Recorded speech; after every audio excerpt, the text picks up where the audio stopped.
On est au centre hospitalier de Haguenau et je travaille ici depuis 7 ans maintenant. J'étais interne au CHU Strasbourg et après j'ai fait un assistanat ici et je suis restée ici. Pourquoi est-ce que j'ai choisi la médecine? Grâce à mes parents. Mes parents qui sont tous les deux médecins, qui ont toujours parlé avec beaucoup de passion de leur métier, qui sont des personnes qui ont aussi beaucoup d'empathie. Et je me souviens des histoires de mon papa quand j'étais petite qui me racontait comment il soignait des enfants avec des poliomyélites, avec des rayons de roue de vélo, quand il était en Afrique. Et ça m'a clairement donné envie de faire médecine. Chaque jour est différent. J'ai plein d'activités différentes parce que j'ai une activité clinique où je fais de la consultation, de l'échographie, de l'écho de stress, écho d'obus, du service, de l'HDJ, amylose notamment. J'ai une activité administrative où je suis responsable d'une unité thérapeutique d'insuffisance cardiaque, d'une HDJ, co-coordinatrice d'une unité d'éducation thérapeutique à Cœur en Forme. Il y a toute l'activité pédagogique, on forme les internes, les externes, aussi en extérieur, pour des soirées avec les médecins généralistes, les cardiologues. Il y a aussi une activité de recherche. Tout ça, en fait, fait que j'ai pas vraiment de journée type. C'est des journées très variées, je fais beaucoup de choses. Mais c'est aussi ce qui me plaît.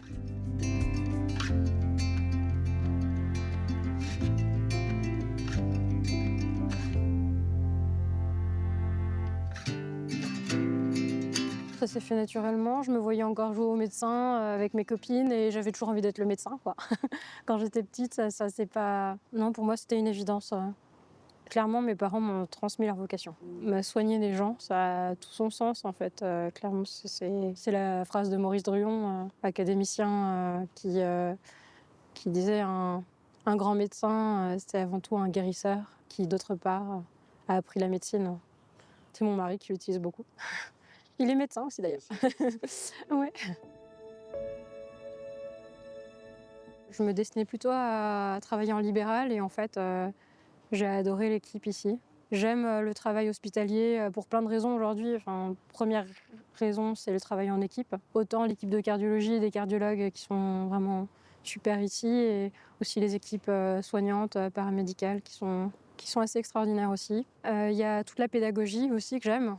J'aime avoir des internes, des externes qui enseignent s'instruire. Donc ça nous permet aussi de toujours aller de l'avant. L'idée de la continuité de soins, même si bon, les gardes, c'est pénible. Voilà, se lever au milieu de la nuit pour des infarctus, c'est sûr que c'est difficile, mais ça donne aussi du sens au métier et ça montre l'importance de ce qu'on fait.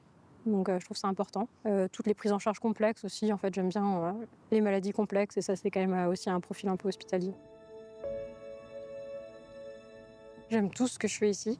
C'est difficile de parler d'une chose en particulier. Vraiment, ce que j'aime, c'est de faire aussi beaucoup de choses différentes, d'avoir la possibilité de faire toutes ces choses, d'avoir une pratique très diversifiée. Ce qui me passionne avant tout, c'est de soigner des gens. Je trouve que, clairement, c'est une chance d'avoir un métier qui a du sens, d'apporter quelque chose dans la vie des gens, de les accompagner dans la maladie. C'est clair que ça, c'est extrêmement précieux. Voilà. Voilà. Vous étiez venu en hôpital de jour, vous vous souvenez? Oui. Oui. D'accord. Vous avez rien vu venir, c'est ça? C'est venu d'un coup, vous avez perdu connaissance? C'est ce qui s'est passé? D'un coup, mais quand même. Je n'étais pas tout à fait dans mon état. marché. Donc en fait, qu'est-ce qui s'est passé? Donc il a été malade, il a eu de la fièvre et ensuite il a fait un malaise ou comment ça s'est passé? Dans quel ordre? J'étais pas malade. Non, Ensuite, après, je sais, mais ça, il y a rien. Enfin, c'est à vous de dire et il y a des gens qui accepteront, d'autres qui accepteront pas. Il n'y a pas de papier ah, miracle. Ouais. Ben là, en fait, on voit que vous avez fait une petite décompensation cardiaque quand même, hein. Votre cœur, il s'est un peu fatigué. oui, Mais je pense qu'il y a quand même un facteur déclenchant parce que vous avez de la fièvre, oui, vous en aviez encore hier, oui, là les 38 de température, oui, donc il y a quand même quelque chose qui oui. Chose. et le malaise dans ce contexte-là, enfin ce que vous dites où vous vous sentiez pas bien, on est bien d'accord. J'avais vécu les gars. Vous n'avez pas perdu connaissance. Non, Il n'y a pas eu de phase où non. vous n'avez pas chuté avec un trou noir ou non. Il y a la Il est mylose fatigué aussi, et, hein. et c'est peut-être la mylose Bon, qui on va fait fait plus. alors, il y a la mylose qui peut-être évolue un peu. Après, là, dans le contexte, vu qu'il y a quand même cette fièvre et qu'il y a quand même un autre facteur, Oui, on va pas dire que c'est, entre guillemets, juste Oui. la mylose. On va quand même attendre de voir comment ça évolue, hein. oui, D'accord? oui. C'est vrai que je suis investie dans la mylose cardiaque parce que c'est une maladie qu'on estimait encore rare il y a 10 ans. Et en fait, je travaille en insuffisance cardiaque, je fais beaucoup d'échographies, je fais du service. On constate qu'il y en a énormément et on en diagnostique beaucoup, hein, sur un centre hospitalier comme à Guenot. On a plus de 200 patients avec des amyloses. Donc, en fait, on ne peut pas ne pas s'intéresser à cette maladie quand on fait de l'insuffisance cardiaque, hein. J'en ai entendu parler parce qu'il y avait un médicament qui arrivait sur le marché. Alors qu'avant, on ne les diagnostiquait pas tous parce qu'on savait qu'il n'y avait pas vraiment de traitement spécifique à proposer. Tout à coup, il existait un traitement, donc on les, on les recherchait de façon plus assidue. Et on s'est rendu compte qu'on en a trouvé énormément. C'est vrai qu'au début, on en avait 3, 4, puis ça monte, on en diagnostique. Et là, en 2 semaines, on a 13 nouveaux patients. Il fallait mettre en place une structure spécialisée pour pouvoir bien prendre en charge les patients. Alors, comment j'explique l'amylose? Alors, j'ai la chance de travailler avec des infirmières d'éducation thérapeutique dans mon HDG, donc forcément, on travaille en collaboration et elles font déjà une première explication. Moi, j'aime bien utiliser, alors il y avait l'association de patients des amyloses qui nous avait donné une mallette pour les patients. Donc, on explique la fibrie amyloïde avec le Scooby-Doo détaché puis assemblé en fibrie amyloïde. Après, on montre le cœur en image avec un cœur normal et un cœur infiltré en disant c'est le Scooby-Doo, donc la fibrie amyloïde qui va venir infiltrer le cœur. Et après, les balles de rigidité différentes pour montrer que l'infiltration du cœur par l'amylose durcit le cœur et l'épaissit. Donc le cœur plus gros, plus dur, et on montre avec les balles.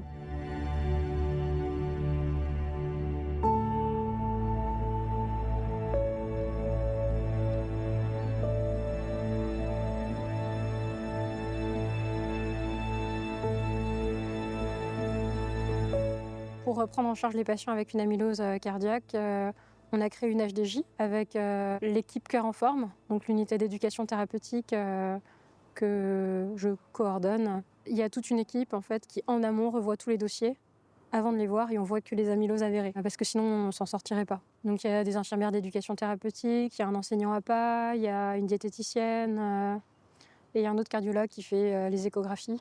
Généralement, on voit les patients donc, pour discuter une initiation de traitement spécifique ou non, et on les revoit tous les ans, parfois tous les 6 mois si on estime que c'est nécessaire pour les amyloses à transthyrétine. Et pour les amyloses à L, c'est plus rapproché initialement et après plus espacé.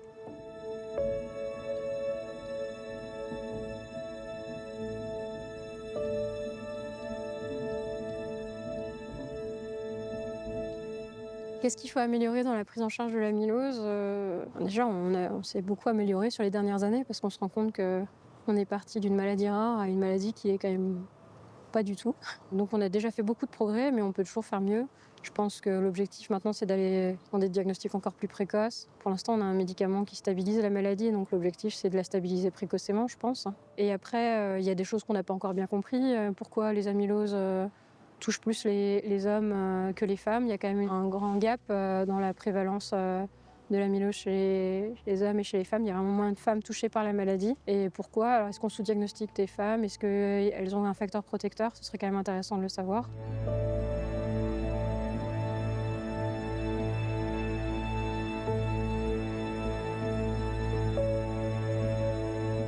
Comment on gère les annonces de diagnostic lourds?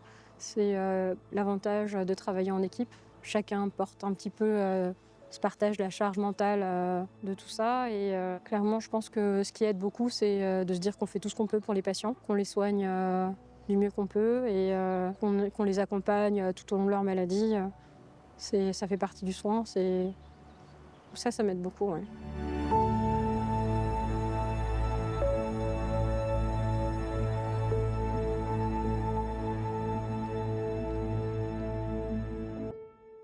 Honnêtement, au-delà d'aimer la cardio, j'aime vraiment j'aime soigner les gens et la cardiologie, il se trouve que les maladies de cardiologie m'intéressent. L'insuffisance cardiaque, c'est une maladie qui en englobe beaucoup d'autres. C'est avant tout ce que j'aime, en fait, c'est soigner les gens avant d'être cardiologue. Je suis médecin et vraiment, la cardiologie, j'aime parce que c'est spécifique, ça me permet d'avoir un travail, une expertise, sur un domaine particulier.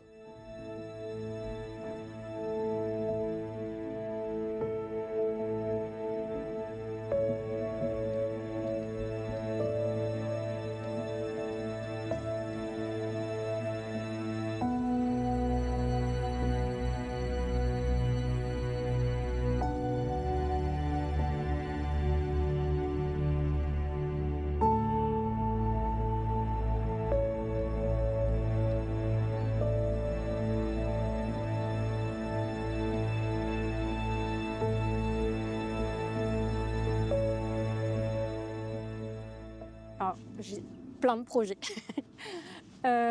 Bientôt, on va faire une journée de sensibilisation à l'insuffisance cardiaque pour le grand public. Il y a un projet sur l'amylose en collaboration avec l'INSA, qui est une faculté d'ingénieurs, de créer des cœurs en 3 dimensions qui permettraient aux patients de mieux comprendre ce que c'est une amylose, qui serait à la fois visuelle et tactile, où on sentirait la différence de rigidité et d'épaisseur du cœur avec l'infiltration par la maladie. Il y a un projet de livret, de sensibilisation un peu au cœur pour les enfants hospitalisés, pour les enfants des soignants sur l'hôpital.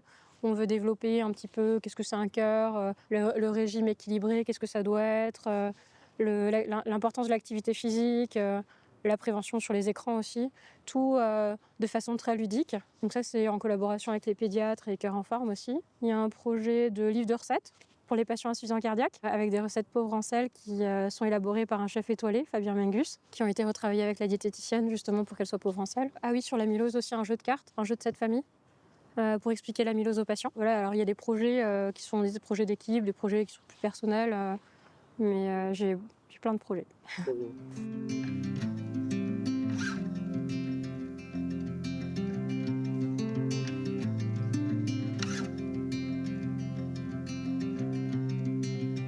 Alors, quel conseil donner à quelqu'un qui va être cardiologue? Accroche-toi, c'est le plus beau des métiers. Et le courage de tes ambitions. Et Churchill qui disait le courage, c'est la première des vertus, parce que c'est celle qui garantit tous les autres. Avant tout, il faut avoir de l'empathie, être à l'écoute et avoir de la psychologie, mais c'est sûr que ça s'affine avec le temps. Il faut de la rigueur aussi et être travailleur. Je pense que c'est important de travailler pour être un bon médecin, hein. Et il faut avoir un équilibre, je pense, trouver un équilibre dans sa vie, entre vie professionnelle, vie personnelle. C'est important d'être heureux dans sa vie personnelle aussi, je pense, pour pouvoir travailler correctement et être un bon médecin.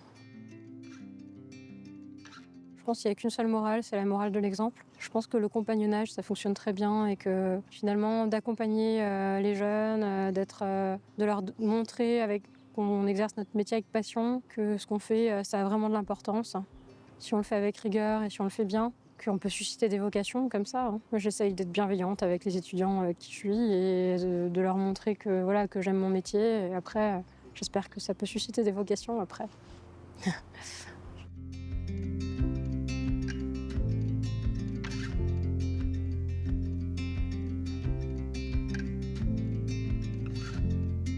Est-ce que vous conseilleriez ce métier à un jeune? Oui, sans hésiter. Et d'ailleurs, j'ai offert un stéthoscope à ma fille à Noël et elle a 2 ans et demi. La vocation, elle est née, quoi. La vocation est déjà née, j'espère. Est-ce qu'elle joue avec? Oui, elle joue avec et c'est un Tétopops pour elle. Et elle sait écouter les cœurs. Excellent, excellent. Du coup, est-ce que tous ces nounours vont bien? Est-ce qu'elle les a tous Ces ces doudous vont bien. Ces doudous vont bien. Il y en a quelques-uns qui sont un peu malades, mais pas trop quand même.